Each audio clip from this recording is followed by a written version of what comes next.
What is going on, people? Welcome back to the channel. Welcome to the channel. If it's your first time here, consider subscribing.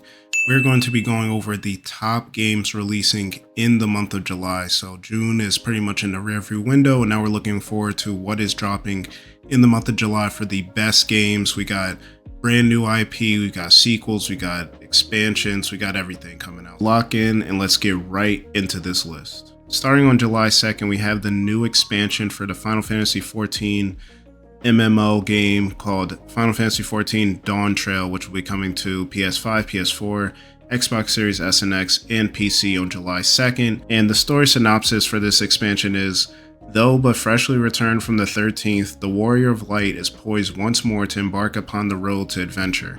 In the nation of Tulialo, definitely butchered that, far to the west, claimants prepare to compete for the throne of the Dawn Servant. Forzia's champion is to accompany Wook Lamont as her ally in this rite of succession, an endeavor which calls them across the glittering seas to the distant continent of Turl. The contest ahead promises challenges far beyond simple combat as they navigate the unique cultures of Tulial, many and diverse clans. Little by little will their journey unravel the mystery of the legendary Golden City and so begin a new tale for a new decade of Final Fantasy XIV. So again, another expansion. This game just keeps growing and still is very popular. Of course, it's on Xbox now, so people that have been waiting for it to come on Xbox, they can now support it. So you can check that expansion out on July 2nd. Then on the 4th of July, we have Zenless Zone Zero coming from Hoyoverse, who are the creators of the widely popular game Genshin Impact. And this will be coming out for PC, PS5, iOS, and Android. So no Xbox or Switch release for this game, but the story for this game is you'll be uncovering the mysteries behind the world unknown by New Eridu, the last remaining urban civilization. The rest of the world has been destroyed by a supernatural disaster known as the Hollows, gateways that seem to appear out of thin air, giving way to twisted dimensions full of ethereal monsters. The people of New Eridu managed to survive by extracting resources from the Hollows. Since then, the Hollows have become industrialized and monetized under the city's administration, leading to rivalry between various companies, gangs, and fanatics. However, to explore the Hollows, you need a professional guide known as a proxy, and that is who you end up being in this game. So this game is going to be an action JRPG, similar to what people like from, the Genshin Impact people and developers. So it looks pretty interesting. Of course, I'm not sure why it's just going to be on PS5 and mobile. It seems kind of weird. I mean, of course, it's going to be on PC as well, but people have been waiting for this, getting something new from Hoyoverse outside of Genshin Impact. So if you've been looking forward to it, you could check it out on July 4th. Then the very next day, on July 5th, we have the new game from Falcom. Well, it's not necessarily new, it's new for us over here in the West, but we have the Legend of Heroes series coming back with Trails Through Daybreak coming over to America for the first time, and this will be coming out on PS5, PS4, and Nintendo Switch, as well as PC. Now, the story for this game is the sun rises on a new story in the Trail series. Jump into the land of Zamoria today. The star of this new story is a 24-year-old man who runs a problem-solving business. He often takes on jobs that have him dealing with the gray area at the edge of legality. Depending on your actions, he may find himself working alongside the police, the mafia, or even mysterious factions that are just as gray as him. Trails Through Daybreak seamlessly blends real-time action and turn-based combat to create a new pinnacle for the Trail series. New players will find themselves drawn into the intricately built world and well-designed combat systems, while series veterans will be able to enjoy a refinement of everything they love about Trails. So, Legend of Heroes has a lot of games, like there's the Trails in the Sky, Trails in the Reverie, Cold Steel. Like this series, just like if you're into Legend of Heroes, you have so many games to go through. But a lot of people seem to like it, and like I said, with all the new systems and different intricate, things interwoven working together, whether it's the real-time strategy, the turn-based strategy, everything built in, this game seems to be, it's going to be good. A lot of people are into it. I heard Trails into Reverie was really good. That came out last year on PS5, so for fans of JRPGs or even the Trails series, you could check it out on July 5th. Now we're going to skip ahead a couple weeks to July 17th with Teenage Mutant Ninja Turtles Splintered Fate. And now this game was revealed at the Indie Showcase with Nintendo, the partner showcase. And this was a surprise for a lot of people, but it's not just an ordinary beat 'em up. So the story synopsis for this one goes: when Splinter is kidnapped by Shredder, mysterious portals simultaneously appear across New York City. With April and Metalhead analyzing recovered artifacts for clues, the Turtles battle to recover their father from the clutches of the Foot Clan. However, as the gang gets ever closer to Splinter's otherworldly location, an even greater threat lingers in the shadows. In Splinter Fate, brace yourselves for fast-paced roguelike action with no two turns or two runs are the same.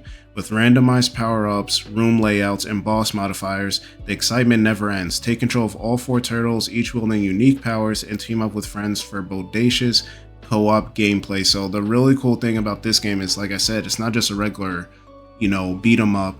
It's a roguelike as well. So when you're going through, you're going to get different power-ups, even the bosses, the layouts of the rooms, the enemies. It's never going to be the exact same. And that's, it's a good switch up for this series. They've been coming out with a lot more of these beat 'em ups, and that's a cool way to change it up for people that are, fans of the TMNT series, people like Shredder's Revenge and Turtles Through Time and everything like that. But this roguelike element definitely, makes the game a lot more intriguing. So if you're interested in it, you could check it out on July 17th.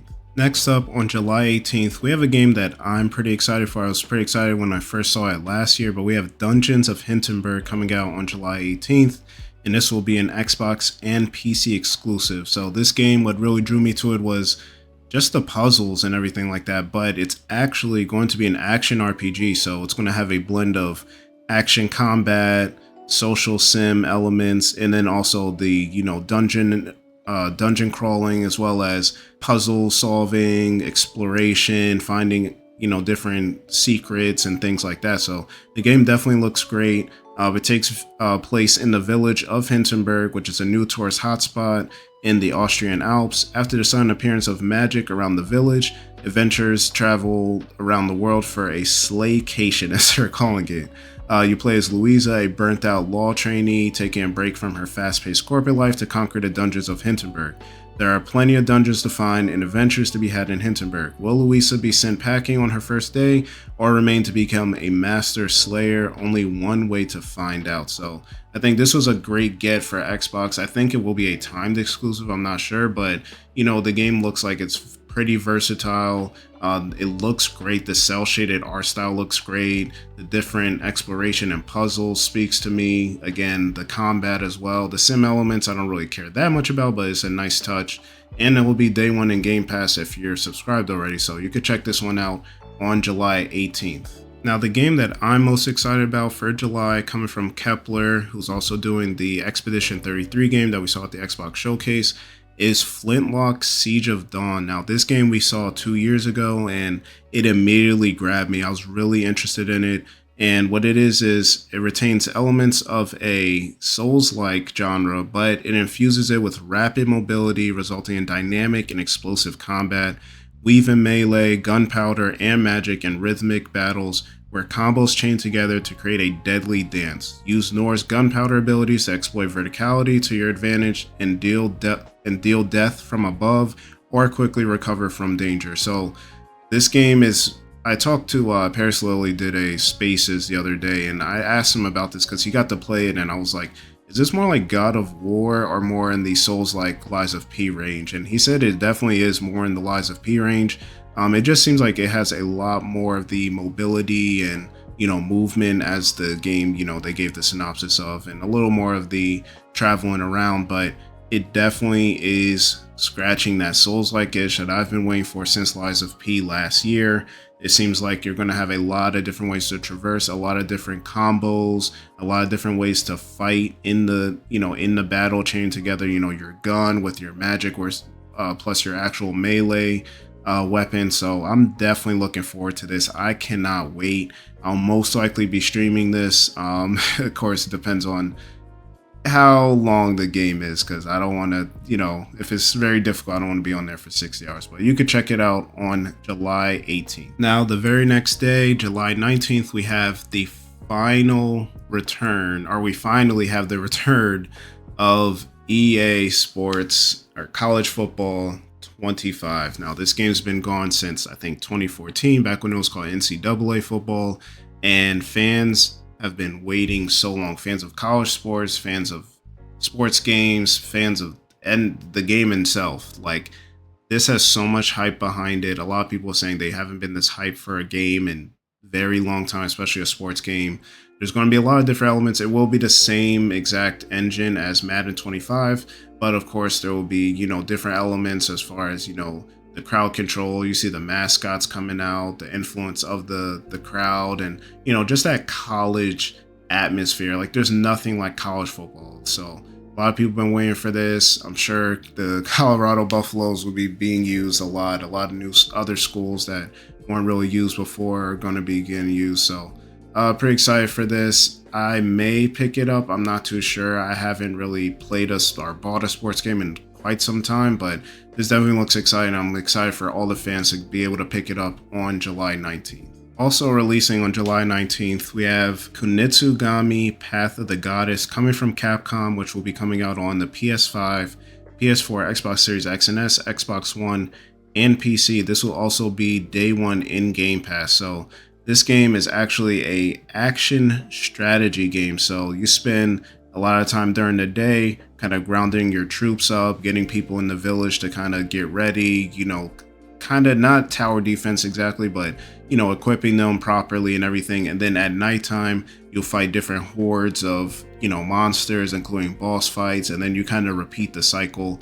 We've seen a decent amount of the game, but not everything. But it definitely looks very unique with the art style, the like Okami art style, almost the different characters you'll be able to play with, and it just looks really awesome. And like I said, it's going to be day one in Game Pass, so I'm definitely looking forward to checking it out.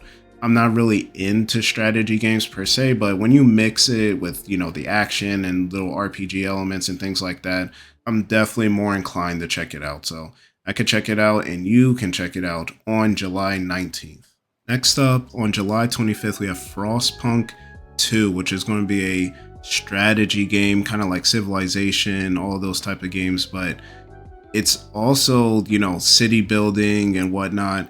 And the cool thing about this is I'm not into these games necessarily, but what I thought was cool about it was apparently in the first one, you just kind of dealt with, building up your civilization to deal with the weather and the coldness and everything like that. But unlike the original game, this is going to focus more on just survival of the weather. It says the player assumes the role of a steward who, as the leader of resource-hungry metropolis, you have to deal with ever-changing political climate as the goal transitions from purely surviving to rebuilding society. So I think that's kind of the cool thing. This takes place 30 years after the original game. You get to build your own city on a new scale, creating entire districts with different purposes, whether it's industrial, scientific, anything like that.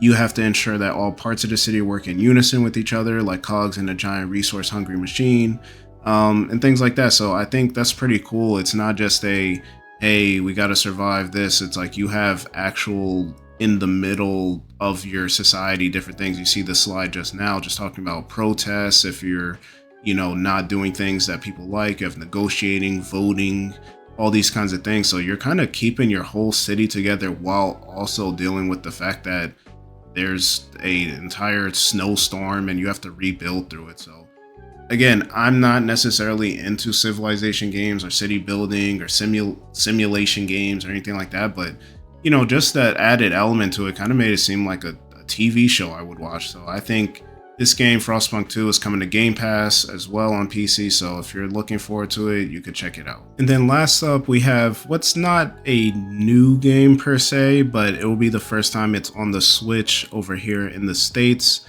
and that is going to be Tokyo Xanadu EX Plus. And what this basically is an enhancement in addition onto the original Tokyo Xanadu.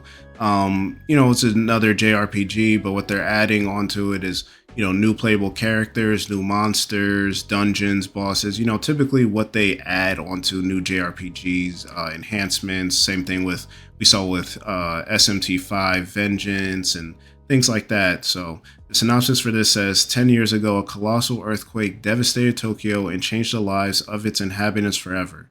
The city has since been rebuilt and life has slowly returned to a semblance of normalcy. However, behind the veil of this newly built metropolis lies another world, one with a sinister secret. The earthquake that originally destroyed Tokyo was actually caused by the emergence of a mysterious and lethal shadow world known as the Eclipse. Now, action must be taken to thwart the legions of the Eclipse and ensure the protection of peace. So this is another game coming from Falcom. Of course, you know, you could tell in the art style, you know, they've pretty much been really keen on getting these games out pretty consistently. Of course, it's nice to see them finally coming over to the West, including the enhancements, physical versions, and things like that. So if you're looking forward to it, you could check this out on July 25th. So that pretty much wraps it up, guys. Those are the top 10 games that you can look forward to coming out in the month of July. Y'all let me know in the comment section below, which game are you most looking forward to? Which one was your favorite? Which one seems interesting, or which one you didn't know about before you saw this video? I appreciate you guys. Please leave a like on this video, subscribe if you're new, and I'll catch you on the next one. Peace.